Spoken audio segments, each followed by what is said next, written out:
আজকে খেলাঘরের যে প্রতিবাদের দাবি নিয়ে সোচ্চার হয়েছে, শুধু বাংলাদেশ নয়, গোটা দক্ষিণ এশিয়া থেকে শুরু করে সারা পৃথিবীর মানুষ আজকে এই বাংলাদেশের দিকে নজরে রেখেছে। শুধু একটি কারণ, একটি অমানবিক পরিস্থিতি তৈরি হয়েছে এই বাংলাদেশে, যেখানে আমাদের কন্যা শিশুরা নিরাপদ নয়। আজকে যখন আমরা রাস্তায় দাঁড়িয়েছি, তখন জাতিসংঘের মহাসচিব বাংলাদেশে অবস্থান করছে। খেলাঘরের পক্ষ থেকে আমরা বলতে চাই, জাতিসংঘের কাছে দাবি জানাতে চাই, এই এই অবিচার, এই অত্যাচার, এই শোষণ নির্যাতনের যেন সুষ্ঠু বিচার হয়।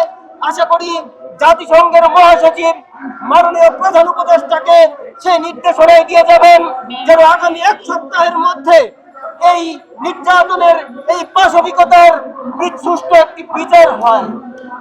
আরেকটি বাস্তবতা আমরা দেখি, ধর্ষণ মামলাটি একটি আপিল যোগ্য, অর্থাৎ উচ্চ আদালতে অপরাধী আপিলের সুযোগ পায়। আপিল একটি অপরাধীর মানবাধিকার সুরক্ষার একটি কৌশল।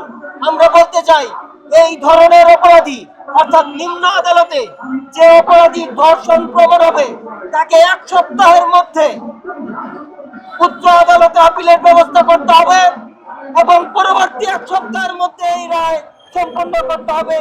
এই ব্যবস্থায় যদি আমরা ফিরে যেতে না পারি, ততক্ষণ পর্যন্ত এই নরপিশাচদের, এই ধর্ষকদের আমরা নিপাত করতে পারবো না। তেমনি আমাদের সামাজিক দায়বদ্ধতার জায়গা থেকে সবাইকে সোচ্চার হতে হবে। যেখানেই ধর্ষক, সেখানেই প্রতিরোধ করে তুলতে হবে, যেন ধর্ষকরা কোথাও জায়গা না পায়। সবাইকে ধন্যবাদ।